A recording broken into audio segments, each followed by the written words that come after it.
Pyxis Lab now offers devices capable of measuring fluorescent polymer. The ST590 inline sensor and the SP350P handheld are exclusive for measuring tagged polymer only. But you know Pyxis, they didn't stop there. Pyxis is known for making your life simpler, so they created the ST588 sensor and the SP380P handheld, both of which are capable of measuring both tagged polymer and PTSA in one easy-to-use device. All of these new devices come with the signature Pyxis color and turbidity compensating technology. This ensures your system assets are protected and your measurements are accurate. More than a meter, more than a probe, it's Pyxis.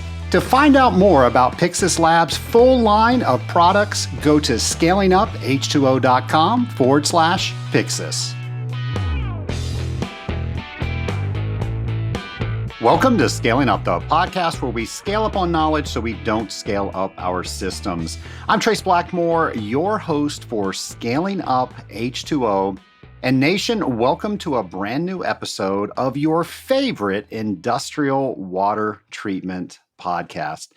Folks, I want to remind you, one of my favorite things is coming up. Of course, one of my favorite things is hosting this podcast, but I can't see you as you listen to it.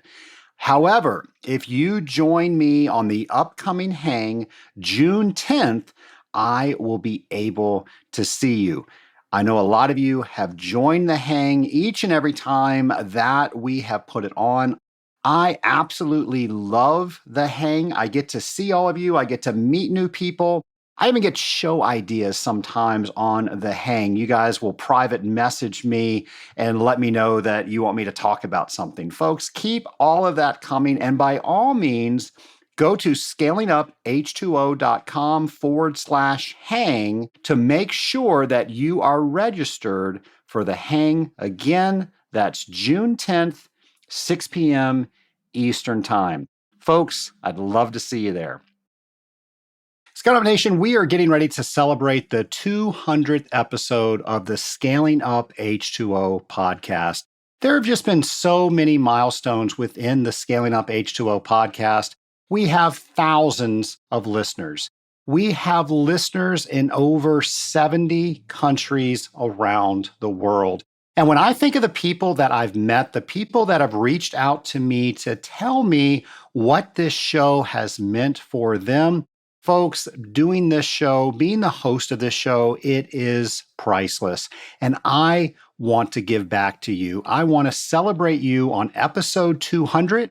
In order for us to do that, I need for you to go to scalinguph2o.com and record your voice. You'll simply click the record voicemail button on the right side of the screen and let us know what this show has meant to you.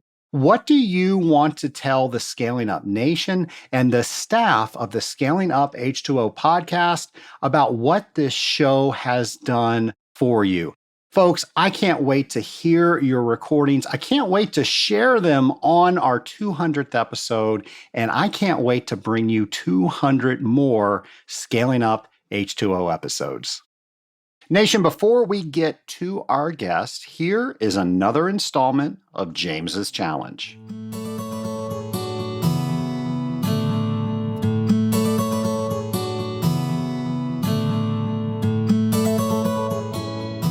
Hello, Scaling Up Nation. The next James's Challenge as we grow as an industrial water treatment professional, drop by drop, is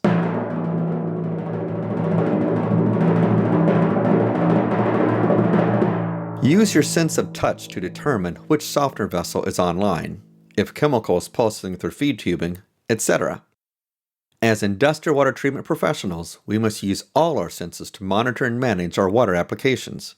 Touch can be used to feel the cooler water running through the online softener or the warmer water setting in the standby softener. There are other ways to use your sense of touch as well. See if you can figure them out. Just be sure to always practice safety first and not touch something that will burn or harm you. Be sure to share your experience on LinkedIn by tagging it with hashtag JC21 and hashtag ScalingUpH2O. This is James McDonald, and I look forward to seeing what you share. Once again, if you are completing the challenges, and I sure hope you are, because if you are, that's 52 things you will do up and above your average day to day, making you a better industrial water treater. But don't just do them, share them. You can do that by going to hashtag JC21 or hashtag scaling up H2O. I love to look at how people interpret James's challenge and then also see how people sometimes even redo James's challenge because they were inspired by someone else. So, James, thanks for inspiring all of us with a new challenge each and every week. Last week, I mentioned that I was inspired by our guest, Danny Bauer, and I went to the website anagrammar.com, put in Trace Blackmore, and my name anagram is Rockable Mercat. I've received more comments than I thought about that. I'm curious if you have gone to that site and figured out what your anagram name is. And I'm also curious, has it inspired you to do something? I have to say, Rockable Mercat, there is a visual there. I'm not exactly sure what I'm going to do with that, but hey, it's fun to think about. Anyway, lots of fun things we're always doing in the Scale It Up Nation. So if you've done that, I would love for you to let us know on social media, hashtag it Scaling Up H2O, and let us know what your anagram name was or if it's inspired you, or if you just think this is the most ridiculous thing that we have ever done on the podcast. All right, let's shift gears totally. I want to go ahead and introduce our next guest, Michael Reinhardt. And folks, we're going to learn so much about the technology that we're using. My lab partner today is Dr. Michael Reinhardt, enterprise architecture expert and owner of Reinhardt Consulting. Welcome, Michael. Thank you. Thank you for having me. Okay, I'm going to be completely honest with you, with the Scaling Up Nation. We're going to be talking about enterprise architecture, information technologies, cybersecurity, all these things that I really don't know a lot about. So I really need your help during this conversation, and I know the Scaling Up Nation needs your help with this information. Yeah, I'm looking forward to it.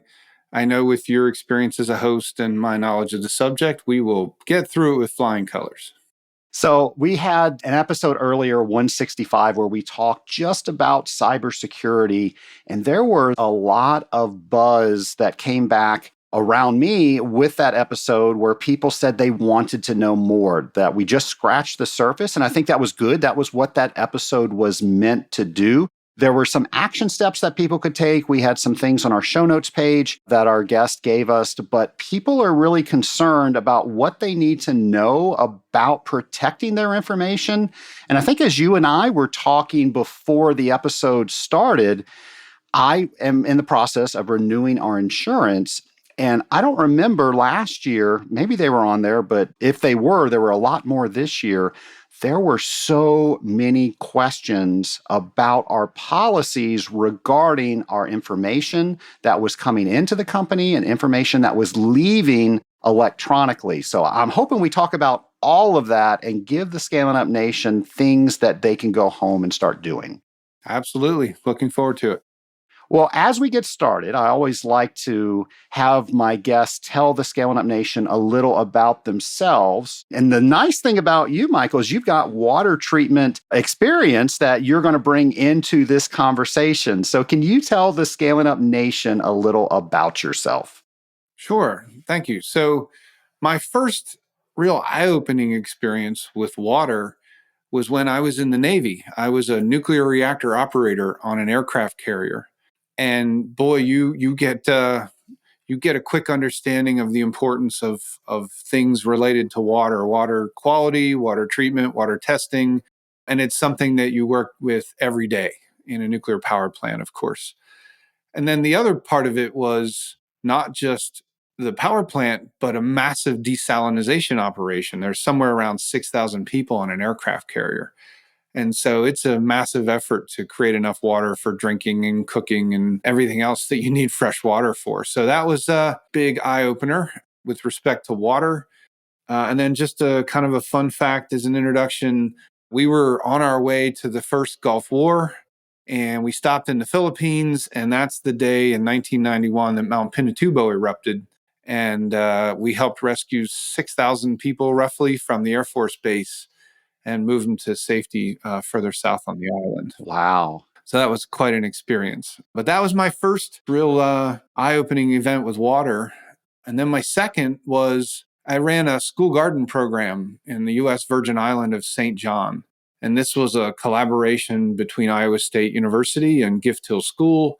And we were asked to go down there and start a school garden program. And one of the things we found out when we got there is there's only 3 freshwater wells on the whole island, and certainly none at the school.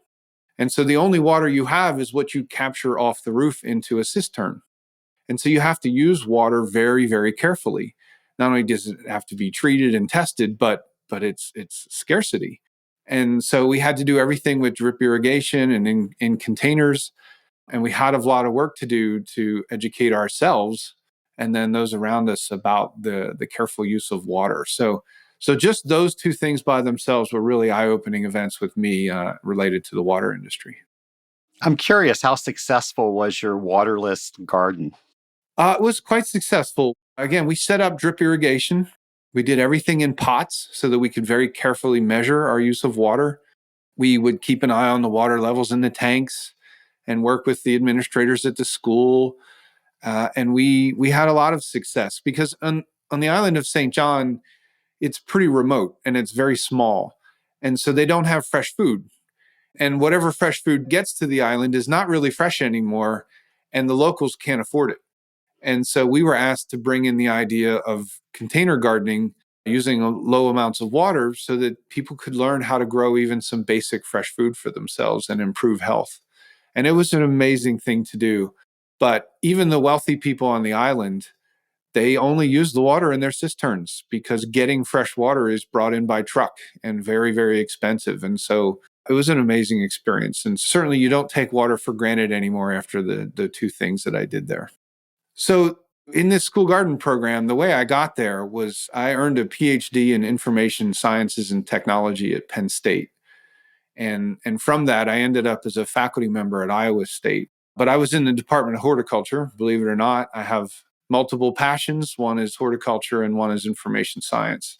And so I ended up in a horticulture department, which is what took me to the island and in the program. But the central theme of my career has really been information science and information technology. You know, when I was in the Navy, my particular group operated the electronic equipment in the power plant. And so that was a techie kind of hands-on thing. And when I was at Iowa State, I developed an app for teaching and learning plant materials. It was the first app that Iowa State ever sold, which was pretty neat because Iowa State has been given credit for the invention of the computer. So at the school that invented the computer, I invented the first app that they sold. And this is how it kind of all ties together and then moves me into, you know, my more current work and more current roles around information science and technology. So, Michael, how did you go from there with working with water treatment companies? So a lot of my career has been in information technology, and that's been, like I said, a central theme of my career. And so one of the companies that I've worked with for many, many years is a company that's well known by AWT members, and that's Aquaphoenix Scientific. And I've known for a long time the owner, Frank Leckrone, and a gentleman that introduced the 2 of us named Brian Katarski. I've known them for a long time, worked with them as a client for many years. And just through working with them as a client, of course, got to know more about them and the industry they were involved with and AWT. And then that led me to also giving a talk at the last AWT virtual conference on cybersecurity. And I've also agreed with AWT to give multiple webinars this year on cybersecurity. I have an agreement with the Pennsylvania Rural Water Association to deliver a talk and even a course on cybersecurity.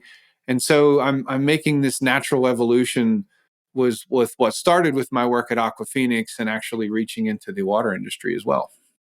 Well, and I'm really excited to talk to you about those topics because, again, you've got that water treatment spin where I think you can explain things a little better to our audience. And I'm also thinking about our audience. We've got so many different types of people in the water treatment industry that are listening to us right now. There's some people that own a company and they get exactly what we're talking about. But there are others that are working out in the field and they may not understand why what we're getting ready to talk about is important to them. So, what do you have to say about that? So really, to me, this really goes to the question of the evolution of IT and what is IT? Where does it come from? Where is it going? And how can people make sense of that? And the way I think about IT is, especially for this industry, would be like the difference between alchemy and chemistry. So alchemy existed for a very long time. And in my limited understanding, along came the periodic table and we converted to chemistry. And it really became more of a profession. And the IT industry is really, really young. We haven't been around very long. We've had this huge impact on the world, but we're really young and we're really still trying to figure out what it is we're doing. How do we get more involved with companies? And so taking for granted what IT is today is not something that I do. And I would encourage your listeners to question what is IT, what should it, and how can it provide more value to their work and to their companies. And the way I typically talk about this is I play with words to try and explain things. And so if you take just the two letters IT, if you make those letters small and it's a small I and a small t, it's just the word it. Right? It's a very simple, basic word. But if you capitalize them, oh my gosh, you're talking about a global phenomenon that's changed the whole world. And it's just a matter of changing a couple of letters, really. And so to continue that theme, the way IT has developed over time has really been mostly about the T or the technology. And the I is just a descriptor or an adjective to describe what type of technology. So when people say IT, they get certain connotations in their head about what that means. And it's usually technology related. And you even have the connotation with people where you have the phrase that I don't like, but is IT guys. And it's some young guys running around in t-shirts fixing computers. And that's okay, right? That's where the industry came from. But if it's going to continue to develop, we need to continue to question what it is. And so as someone that does that regularly, when I think about those two letters, I, T, I actually really mean to capitalize both letters because to me, it's about information and it's about technology. And if we're going to make better use of it, we really have to take both letters seriously and not just really be talking about technology. That's really the future of the industry is we start to get more into the information because we can. You know, at first the technology was so hard and it was so new that all our focus just went into, is my computer running today and can I print? And we've come a long way, but if we're going to continue to evolve, we have to continue to rethink what the industry is, just like, you know, we had to develop from being alchemists to chemists. And we have a lot of work to do. We've made a lot of progress, but I would ask your listeners just to not take for granted what it is. It's an industry that's changing so fast that we need to continue to evolve it and the language and the way we understand it and explain it to each other. I really like that definition. That makes a lot of sense. And it's a great lead into my next question, because I think we're going to define a lot of terms today. I introduced you at the top of the show as an enterprise architect expert. So with that, what is enterprise architecture? Yeah, so now that we're starting to evolve a little different understanding of what IT might be, you know, this has been happening for a while, happening a lot in academia and in government and in large businesses, is how do we get IT more engaged into the companies, right? Because for many places, you know, IT is really on the fringes of the company. They don't get involved in what the company does. They could work on computers at one company just like another company. But that's not providing enough value. That's not evolving the industry. And so there are different ways that people like me are trying to evolve the industry. And one of them is with this term enterprise architecture. And enterprise architecture, there's many definitions because it's still very much a growing field. The definition I like is the alignment of business strategy with information and technology strategy. Now, again, I differentiate it. Some people would just say alignment between business strategy and IT strategy. But again, that tends to get people only thinking about the technology. So I'm very specific. The alignment between business strategy and information and technology. And this is a way to begin to help us think about how IT can and should be more involved in a company. And the way we do that is I'm a very information centric kind of enterprise architect.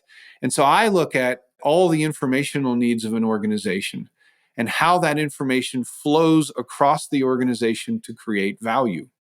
As Lean has taught us, for those that understand anything about Lean, is value comes as things flow across the organization. And it's the same with information. And this is something your listeners can do. Just sit down and think about all the key points of delivering value in your company and the information that goes along with it. What information do you need at each point? Do you have it? Do you have enough?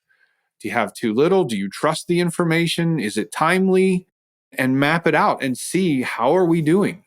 And then an enterprise architect like me would take it further and say, okay, how is the organizational structure built to move information smoothly across the organization? So I would look at business strategy documents. I would look at org charts. I would look at the IT infrastructure. Does data move or not move because of the IT infrastructure? So it's just a much more holistic way of understanding where value comes from in an organization, how companies use information, and then trying to wrap that collectively so that the organization as a whole can understand it. And the way to try and help explain this is, if you're a company and you had to lose one or the other, which would you rather lose, your information or your computer systems? Well, I think if you just think about it for a minute, you'd rather lose all that hardware and replace that than the information. You can recover from losing your hardware. If you lost all your company's information, you're in big trouble. And so then you begin to understand, wow, my information is really an asset. And enterprise architecture helps me rethink, what is this asset and how do I make the best use of it? I really love how you compared that to Lean, and it created a thought in my head where, let's say my executives, my leadership team are around the conference room. We figure out a problem, we start talking about how we're going to solve it, and that now becomes a document that people need to be able to access. More often than not, we put a lot of work in the beginning. The document's great, but nobody knows it's there and nobody knows how to find it. And then if they don't use it very often, they don't know how to refine it. Is that exactly what we're talking about? It is. And we do a very poor job with managing information. And one of the ways you know that as an IT professional is when someone leaves an organization and they have their whole folder full of documents. As a test many years ago, I would take that folder and cut everyone's access to it and then see if anyone came asking for any of the information in that person's folder. And you never get anybody asking for it. So that person did all that work for all those years in the organization. They recorded all that information in documents and spreadsheets. They leave, and it's just no one ever looks at it. And it's incredible. That's such a loss of knowledge that just walked out the door. Even though it was digitally captured, it still wasn't used. And so one of the things that enterprise architects tend to do, like I do, is we capture information in drawings and we create maps or mental models of the work we're doing. And at my clients, they have these mental models printed and posted in their offices. And we get together, they pull the mental model down and we actually put it on the table and we review it as a way of, are we still on the same page? Do we still understand what we're all trying to do here? What are the associated documents that we need to explain this mental model? And so I use shapes and colors as enterprise architects do, so that we try to stay connected with the information that we've already gone over and over again. But as you say, Trace, we often lose and we forget about it. Yeah, I've heard that from many business owners. A great salesperson will retire and all that information is lost. And most likely it's probably hidden somewhere in all their data or information as we're talking about it. Right. And if you ask, when someone leaves, if you ask, what should I do with this data? People will say, just leave it there in case we need it. And I can tell you as an IT professional, nobody ever goes and looks for it. So clearly, we're not doing a very good job of capturing information in a way that's usable or reusable outside of that one individual. This is why I say, Trace, we're alchemists here. We're very much, as a human race, still trying to figure out in this digital world how we use information effectively, because there's so much inefficiency. And so that's why lean is an important concept, even in enterprise architecture. So, how should a water treatment company start looking at their information to make sure that everybody knows where things are, they're using those things, and let's say if somebody leaves the organization, that they can't take all of that information with them? Yeah, so there's a few things there. So the first piece of it is, I think of and help my customers think of, and enterprise architects do this, think of information as an asset. Companies are used to managing assets, right? Whether they be facilities or people, they're used to managing assets, but they often don't think of information itself as an asset. And as I referred to earlier, if you lost all your company's information, you would be done. It would be incredibly hard to ever recover from that.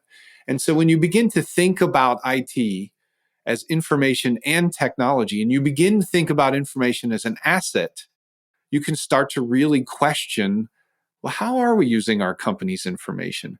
And where is it stored? And what are our needs? And what happens when somebody leaves? And it really is a change in mindset, Trace. It's not just thinking about the computers and the technology. It's really specifically thinking about that information and as an asset. And how do you develop your other assets? How do you protect and train and treat your other assets? And when you start to think about information as an asset, boy, it can really change your trajectory of the value you get from that really important asset over time. Well, in water treatment, there are many different ways to do what you're trying to do. And I'm sure IT is no different. So, what are some of the ways that we should be looking at to manage our IT? So traditionally in IT, it started with people that kind of gravitated to the technology. And as companies got bigger and they started to bring in that technology, they would get someone maybe part-time and then full-time to help manage their computers. And we had this growth of kind of what we call in-house IT, where you do it yourself with your own employees. And the nice advantages to that is that person or people are just going to naturally learn more about your business, and they're going to learn the context of who you are as a company, what is your culture, what are your needs. And so they, even if they're taking care of computers more than thinking about information, at least they're doing so within the context of who you are as a business. And that's really important. The other model that's grown very significantly, even in the last few years, is the idea of outsourcing IT. And these kinds of companies are called MSPs, or managed service providers. And they are providing managed IT services. And the nice thing about MSPs and outsourced IT is they're very efficient. They do the same things over and over again. They use the same technologies from customer to customer, and they manage IT efficiently and cost effectively. The problem is that there's not much context into you as a business, because they can't get into that. That's more difficult. It's much more difficult to manage something that's contextual than something that's not. And the technology is often the same between companies, but the information is not. And so with this growth of outsourced IT, one of the things that we're missing is we're missing trying to push the industry forward in also managing information. And so there's a third model that's really still very much developing today. It's a hybrid model called co-managed IT. And co-managed IT, again, this is still new. There's different definitions and ways people think about it. If you come from the MSP perspective to talk about co-managed IT, you talk about it as perhaps, you take care of your in-house person takes care of your PCs, but the outsource firm takes care of the servers. There's still still talking about the technology, but you get some outside help, which can be valuable as things can continue to change all the time. the way a company like mine and an enterprise architect would talk about co-managed IT is no, let's build a relationship between helping you understand and managing your information and then the associated technology that it takes to do that as well. And so, in a really modern definition of co managed IT, it's really building that relationship around the information and the technology. And that's where, if you have people with real expertise in something like enterprise architecture, whether it's formal or informal, it can really help your company think differently about IT and the money you put into IT and the value you get back from it. Again, this is evolving very quickly, simply trying to figure out how to push this field more away from alchemy and towards chemistry. I mentioned at the top of the show that we are recently being asked to answer more and more questions to this topic when we're renewing our insurance policies. And like I said, I had to look up some of the terms. I was unfamiliar with them. So if we were working with a partner, would we get them involved with that process? Absolutely. So different companies take different approaches. I know a lot of MSPs, a lot of people that have been in IT a long time. We constantly talk to each other about how we're evolving our businesses. My particular approach and the way I work with and the companies that I tend to like in this space, I help even my customers document their strategic plans. Because if we're going to align business strategy with information and technology strategy, we have to have a written business strategy, which is not always the case. And that doesn't mean it has to be crazy formal and many pages. I tend to use a template that's a one-page strategic plan template. And sometimes I'm the moderator for executive teams at clients to help them define their strategic plan. And so we get very deep into the company and involved. And then once we know their strategic plan, well, now we have a better way of understanding, well, what information do you need? And what information technology do you need to help make that strategic plan come true? And so you can get a little bit involved in a company with some basic things, and you can get very involved in a company. And I often serve as an outside member of a company's executive team just to help them do that. Because I'm thinking about strategic planning slightly differently and very holistically.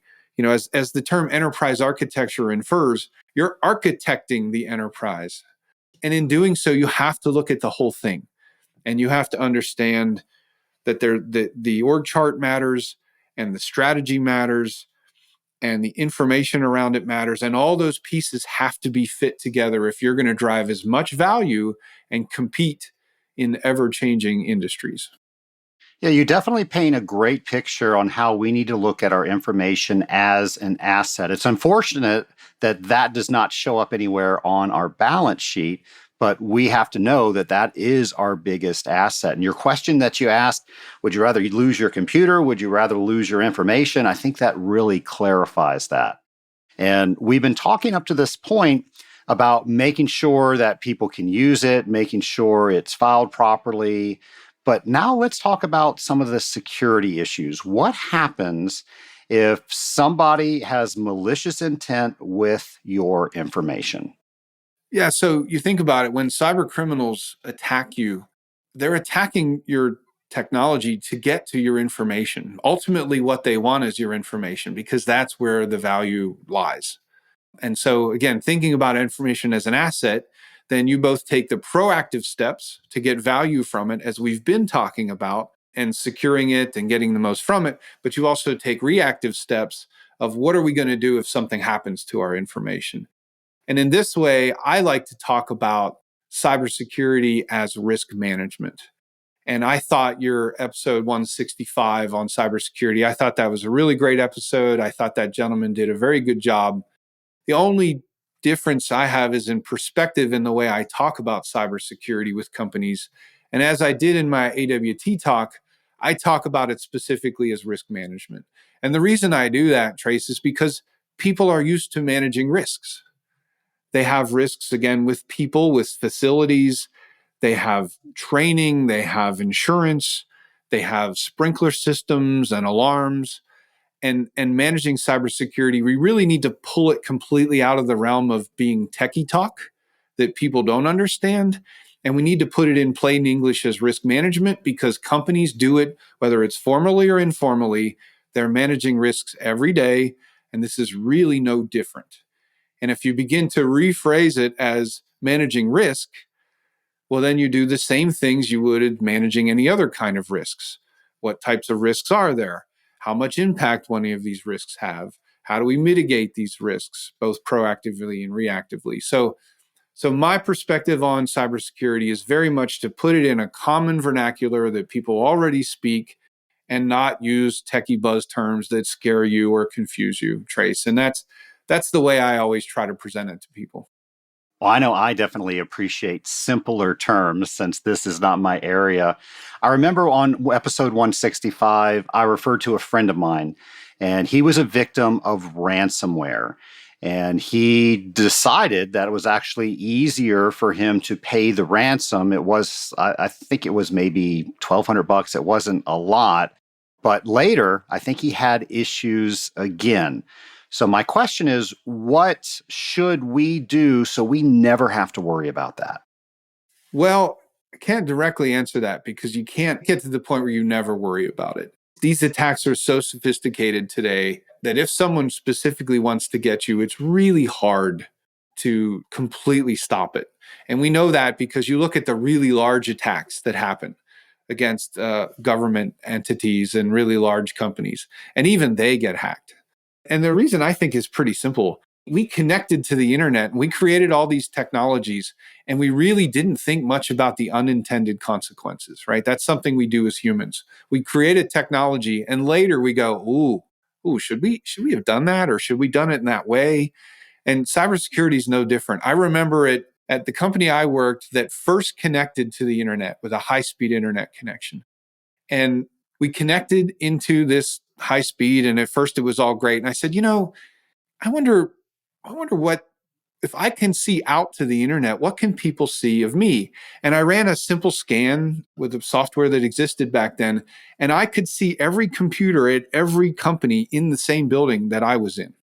And I thought, oh, we just interconnected all the computers inside this building. And we didn't think twice about it. And that's kind of how we've treated the internet and cybersecurity. It's now we're trying to go back and put the pieces in place that theoretically we should have had in place, the first time. And so we're playing a catch-up game, and the cyber criminals are trying to stay ahead of our catch-up game. And so there's never a point where you cannot worry about it. It's simply a matter of managing risk. How big is the risk? How much money do I want to spend to mitigate that risk? And then how do I protect myself if or when somebody comes through and is successful with their attack? I mean, that's really the only way to approach it. We're playing a catch-up game, and the cyber criminals are ahead of us. And can we patch the holes fast enough? And patching the holes is not a techie thing. It's very much a cultural thing, a training of each of our people kind of thing that we have work to do. We can do it, Trace. There are definitely ways to mitigate these risks, even ways that are cost effective. But the first thing you have to do is just decide this is an asset that I have to protect. There are ways to protect it. And if I work with the right kind of people that explain it to me properly, I can do so for a reasonable cost. A lot of AWT companies are using Microsoft's 365.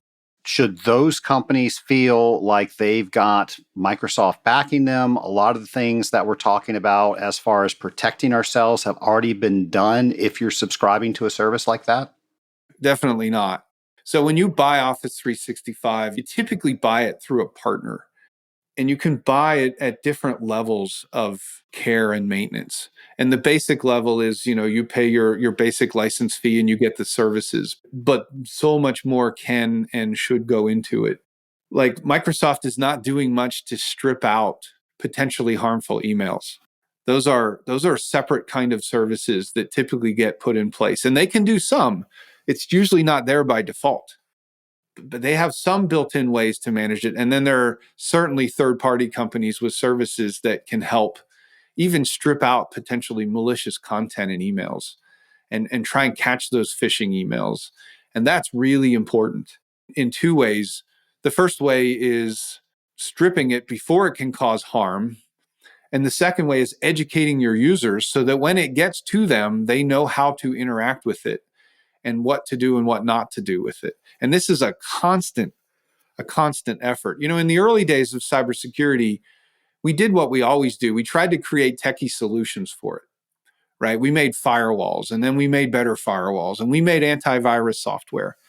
And we took this very techie approach to it because that's what we do as engineers and as tech people, right? Our first solution to something is always to find a better engineering or tech solution to it. But over time, it almost always comes back to the same answer is, oh, actually, we have to include people. And we keep learning this lesson over and over again because the cyber criminals realized, well, now that it's harder to attack someone's firewall, I'm actually going to go directly to their users and try and attack their users. And if you don't teach your users a mindset about security awareness, you're incredibly vulnerable. So, and no matter of technology can prevent all of that. So to directly answer your question, no, that's not enough by itself. And then the second piece is, well, how do you deal with it? Well, some of it are implementing more technologies, and some of it is really a culture around security awareness, because everything you do today that connects to the internet is constantly under attack, constantly. And if you're not aware around you, it's like walking down a bad street without knowing you're on a bad street. And we just connected to the internet and said, hey, look at all the great things that it does for us. And it certainly does. But we haven't had nearly enough conversations of unintended consequences like, oh, well, what are the downsides to that? And really, like I said, Trace, we're very much playing a catch-up game. And so now we get the insurance companies involved with cyber insurance. This is very difficult for them. This is very new to them. We haven't prepared for it like we prepare for other types of insurance. And sometimes they pay out very large ransoms. One of my clients had a ransomware attack, and the demand was for $500,000. And they decided, because of where they were, they had to pay it. Well, you've just given a cyber criminal $500,000 to continue building their capabilities of attacking somebody else. So unless the insurance industry and the IT people and the companies really work together, if we all take this issue on separately, we're probably going to continue to lose to the cyber criminals. But if we take it on collectively and we continue to learn and educate and train ourselves, we can actually start to have more of a win here. But it's going to take a collective effort, not an individual effort. And again, enterprise architecture, very holistic. We don't look at things piecemeal. We don't look at them one at a time. We try to connect the dots to see it in a much bigger picture and try to have much better solutions than we ever used to before, of course. The analogy you used, walking down a dark street, let's talk about the dark web. What is that? Is that just the regular web, but now it's got different colors on it? What is the dark web? Oh, that's a fantastic transition. I love that, Trace. So the dark web is like that dark street, or a lot of times you hear it referred to as the wild, wild west of the internet. And it's basically a lawless part of the internet where lots of criminal activity happens, not just cyber crime, but lots of criminal activity happens. And it's lawless. There aren't rules about how it works. It's hidden. So it's very hard to find it and root it out and get rid of it. Sometimes you need special software to connect to pieces of the dark web. But it's a place where, in this case, cybercrime happens every day. And so you'll have one type of cyber criminal whose expertise is to hack into a website or a company and steal information. Like, that's what they're good at. And that's their whole job. And believe it or not, not so much in the US, but certainly in other countries, people sit in office buildings and have office parties, and their job is to go steal data and get paid for it. And the way they get paid for it is they don't always use it directly. So they go on the dark web and they sell it. And they sell it to somebody else who knows how to take it and now more specifically use it against you. And that's kind of some of the activity that happens on the dark web. And if you actually look at this information, it's amazing. It can look like a real business with a nice website that's selling services and products, and they guarantee their work. And it looks legit. The problem is what they're selling is illegal. And one of the things that I talked about in the AWT talk was and I showed a picture of what it looked like. It was someone, this is years ago, they stole and then sold the Kansas voter registration database. So every voter that was registered in Kansas, they stole all that information from the database and sold it online. And I'm sure they made quite a bit of money. And for companies, what happens is they'll go steal the information about your employees. And so, for example, you have an employee that goes out to a website that's not work related, and they use their company email address and they sign up for some kind of service, and they create a username with their email address and they create a password, and then that company gets hacked. All that information is stolen and it ends up on the dark web for sale. And so now someone else in the dark web buys it, and now they know, okay, this person has an email address and they use this password at this website. Well, since we have a lot of bad password practices, now they take that password and they try to log in as you somewhere else. One of those things, since you brought up email and Office 365, is they try to log in as you into your email. And if you use the same password or just a slight variation that's not very hard to guess, well, now they're reading your email. You won't know that they're reading your email, but they're reading your email and they're trying to collect more information about you. And so because you didn't have a good policy that said don't use your corporate email address for non-corporate work, you need to have a good password policy about how you make passwords and use them and how secure they are. Once these hacks occur, Trace, it's actually pretty simple to follow the breadcrumbs and start trying to access people's information and even impersonate them. And this happens, of course, all the time. In almost every company, someone's gotten an email that said, oh my God, this looks like it came from someone internally. Well, maybe it did. Maybe not. Maybe they just learned enough from you that they are impersonating you, or maybe they're just logged in as you. And so the dark web is kind of a scary place. The biggest thing, again, it's just another risk. You have to know what it is. You have to know how to mitigate the risk and put the right policies and training in place. And then you can be okay. You can protect yourself. But if you don't know about it, or you bury your head in the sand and pretend that it doesn't exist, then that's a big problem. And one of the incredible things is in almost every company I work with, the people that the cyber criminals want to attack the most is like the CEO or the owner and the CFO, the finance people. And if you ask CEOs, they say, well, this is the only email address I have, so I use it everywhere. So some of the worst culprits are the CEOs because they don't have another email address to use when they're not at work. And so you're the person they're targeting the most, and yet you might be the most vulnerable because of your poor practices. And so these are just really common things that cyber criminals have learned and they take advantage of. And again, we can deal with it. We just have to change the way we think about it, get out in front of it, truly understand the risks, take the mystery and the techie talk out of it, manage it like we manage all other risks, and we can definitely handle it. But it's going to take more of a collaborative effort, Trace, than just, everybody trying to handle it on their own and industries not talking to each other. I mean, whoever thought that the IT industry and the insurance industry would really need to spend a lot of time together? But clearly today we do. We do. And if we don't, then they're going to pay out really large ransoms and their premiums are going to go up dramatically because they'll have no choice. A lot of information shared today, some a little scary with what you shared with us. But now, with all of that being said, what do you want people to do with it?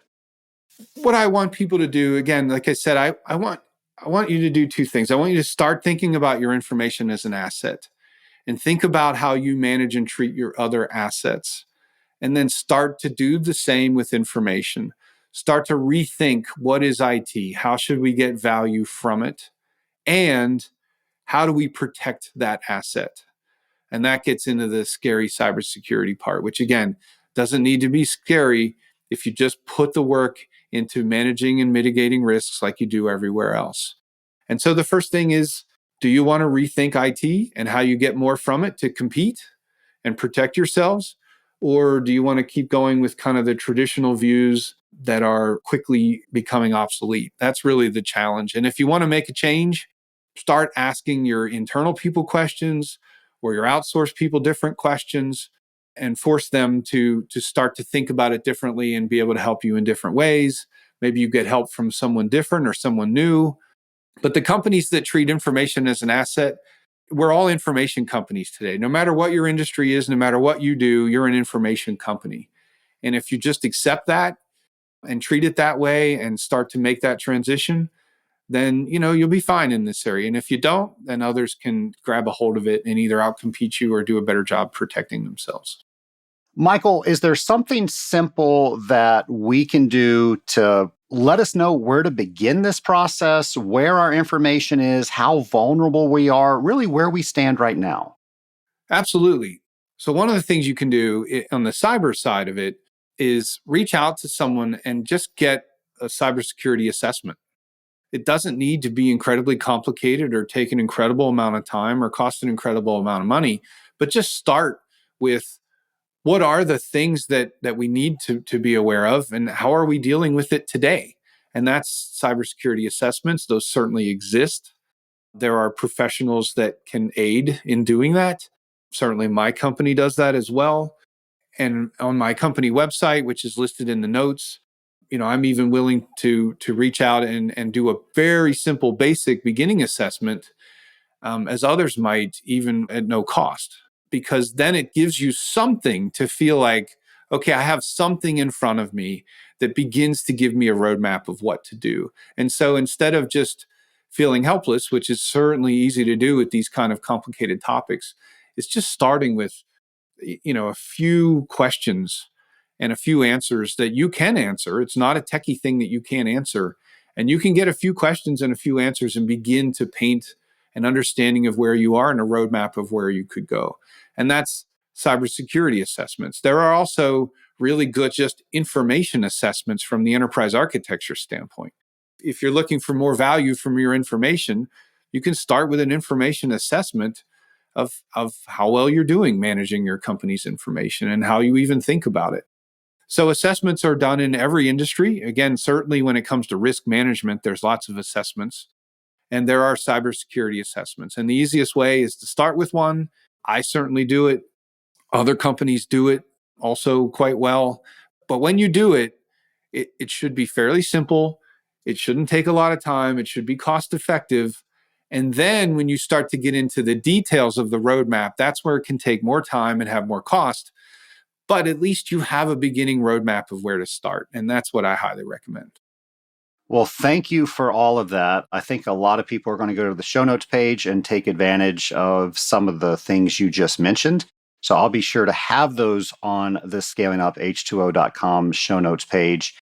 Not quite done asking questions yet. I've got similar questions that I ask of all my guests that I call the lightning round. Are you ready for those? I certainly am. All right, so let's get started.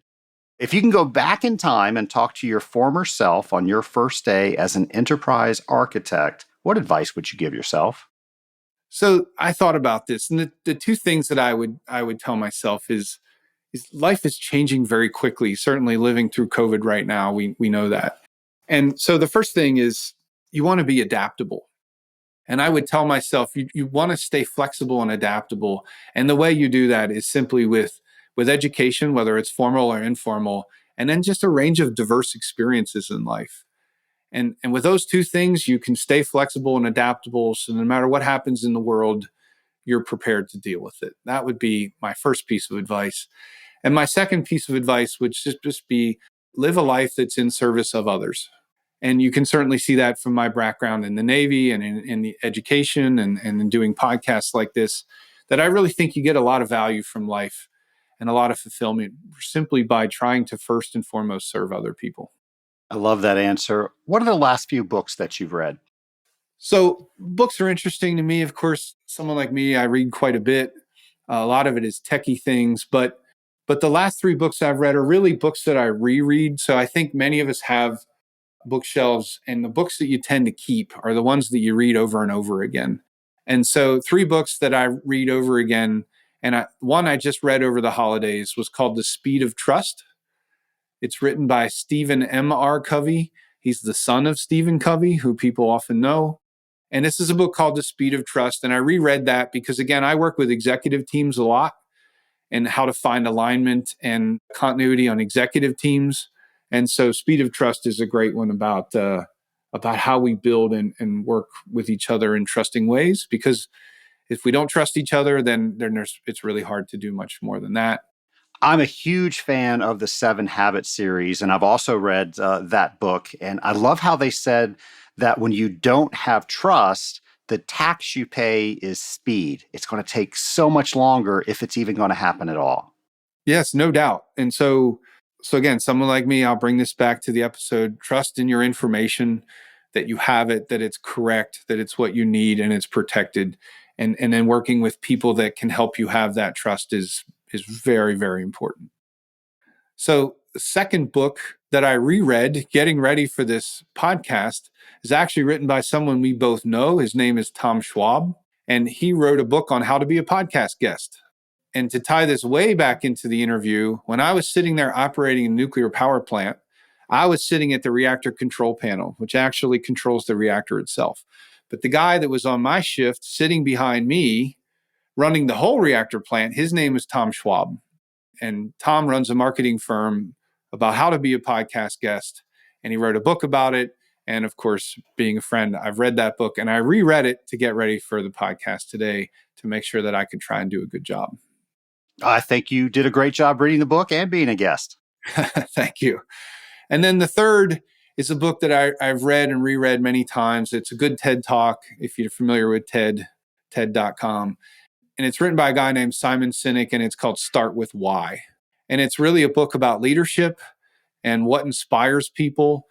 And the idea is your company, when it describes itself, does it describe itself about why it does what it does first, or what it does and how? And I reread this constantly as I'm developing my company and trying to live a life of service. Am I really focused on why am I doing it, or just what am I doing and how? And it's very inspirational, and it's certainly one that I would recommend. And before you read the book, you could just go watch the TED Talk on TED.com from Simon Sinek, Start With Why. Yeah, I believe he calls that the golden circle. He does, yes. He's a terrific academic that explains things in terms that we can all understand. And because I was one, those are my favorite academics. They take things that can be really complicated, they explain it in ways outside of academia that we all understand. And I find those kind of people very valuable. And I very much try to be one of those people myself. Well, and I think you achieved that today on today's podcast. And Hollywood always listens to Scaling Up H2O. They're trying to figure out what the next movies are going to be for the upcoming years. So when they listen to this one, who plays Michael?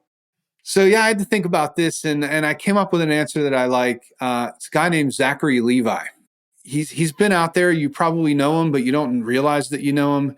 He starred in a TV series called Chuck, which was this great series about a guy who works in, I forget what they called it, the Nerd Herd. It's kind of like the Best Buy Geek Squad, but this is a made up version. And he works there, but he ends up becoming like this superhero kind of character. He also played Shazam in one of the Shazam movies. He was one of the voiceovers in Tangled. He played a character in Thor. So many people know who he is, just not necessarily specifically by name. And I think he would do a great job playing me.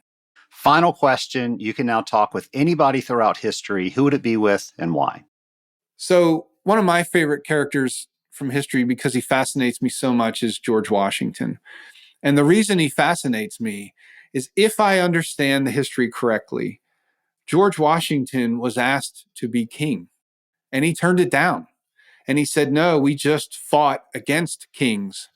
I don't want to then become a king. And it's an incredible lesson in how we get offered power, and do we have the wisdom of what power we should take and what power we should turn away. And I think George Washington changed all of history by being an example of someone who actually took less power than what was offered to him. And I think that's incredibly a wise thing to do. And boy, I wish we could do a little bit more of that in life today. Michael, thanks so much for coming on and sharing so much information about our information, how we should look at information, and some things that we should start doing to make sure that it's protected. Thank you very much. I enjoyed it. I hope your listeners enjoy it. And I hope the next AWT conference is in person. I would love to actually put faces to the names. I've been joining your after hours events, Trace. Thank you very much for doing those as a way to get to know people. I'm going to continue to do that, and I'm going to continue to submit talks at AWT, and hopefully one day things will go back to normal and we can all meet each other face to face. Nation, I have to tell you, I have met with many people that have tried to help me with the technology we have in our company, with the way that we distribute information in our company, but nobody has ever been able to explain what is happening and what needs to happen in a way that's actually as easy to execute as Michael has with me and my company. I have to tell you, I'm totally impressed. I'll also tell you that initially when we started talking and I saw the PhD behind his name, it immediately made me think that this was going to be an intimidating conversation. Folks, I'm a good water treater, but I don't know that much about how I should be protecting all the technology and information that we have within our company. So again, when I saw that PhD, I figured it was going to be a bunch of alphabet soup, a bunch of sayings, a bunch of words that I just did not know what they meant. And folks, that didn't happen once. It was a conversation that allowed him to understand our company, and he got to know us before he gave us any advice. And I have to tell you, the first two things that he had us do increased our security by over 90%. They were not difficult to do, and they did not cost us a penny. The first thing that we did was we turned on multi-factor authentication. That means I could actually give you my password to a particular site and you still cannot get in it. That means that there's an email that goes out that has to be authenticated, and normally that's through some sort of code reader, but it's a little bit annoying at first, I'll have to admit, but then it just becomes a way of doing something. My email was hacked a couple of years ago, and if I was doing this, then that could have never happened. So I highly recommend that you look into that. And folks, guess what? We're on the Office 365 platform, which means we are already paying for that service that we were not using. It didn't cost us a dime. And now I don't have to worry about anybody in our company's password getting compromised because it just can't happen because of this authentication. The other thing that he started having us do was make sure that we were getting proper updates. And I have to tell you, I have somebody that we pay to come in to make sure that happens, but then an update will happen or the server will reset and something doesn't fire properly, and now we're not getting updates. So what he did, he made sure that all of that was turned on, and now we get regular reports. Now, some of you might have a larger company than me, and there's somebody that's managing this 24/7. That is not me. I have somebody that comes in when we need somebody. So if I don't know about an issue, the issue is not going to get solved. And that means that we can be vulnerable when it comes to security updates. Well, now I expect an email each and every week stating that those things are done. And again, that was a couple clicks. It wasn't hard to do, and it didn't cost us any money. Two things that really made our security so much better. Another thing that really impressed me that Michael does, and Michael's a member of our mastermind group, and one of the things that we do in the mastermind group is we read books together. But we don't just read books for the sake of reading them. We read books and we discuss them with each other. And then we figure out what are the handles that we can take from the book and carry into our day-to-day life to make it better, to make it easier, to make it more productive. What I learned after this interview, something that Michael does, is he creates a visual sheet of every single book that he reads. So he's just like me. When he reads a book, he takes notes, but that's where I stop. What he does, he will then refine those notes into a one-page document that gives the highlights of that book. And then he shares that. If he's ever needs to have a reminder on what that book was about, he's got all of that filed away.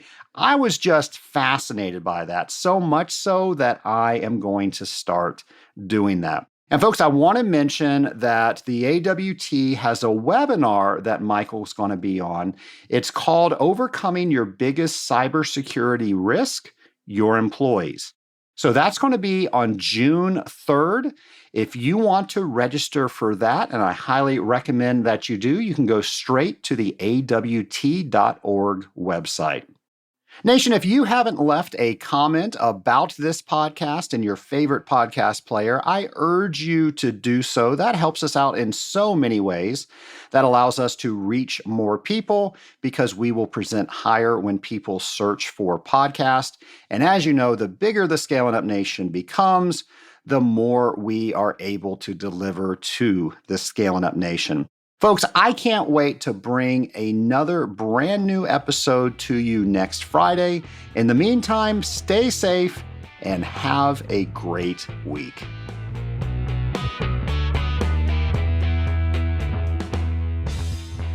Scale Up Nation, I know you are wondering about some of the benefits of joining the Rising Tide Mastermind. Well, here is Reed Hutchinson of HOH to talk about what he gets out of being a member of the group. Relationships, especially professionally, go to another level when you have a safe group of people that you can trust with your actual issues. And when you can help others out and also receive help, I just think it really creates a deep bond. And so new relationships, definitely a key benefit. Another benefit of being in the Rising Tide Mastermind is getting ideas and insights from others across the country and different types of roles or companies. There's a lot you can learn from reading, but there's something that happens when another person knows what you're dealing with and can share from their actual experiences. So lots of ideas and insights. Reed, thanks for sharing that. There's so many people out there in the Scaling Up Nation that just don't know what a mastermind group is and what the benefit of being a member of a group like that is. So you sharing that allows people to get a little insight of what it's like to be a member of the Rising Tide Mastermind. If you want to learn more about becoming a member of the Rising Tide Mastermind, go to scalinguph2o.com/mastermind.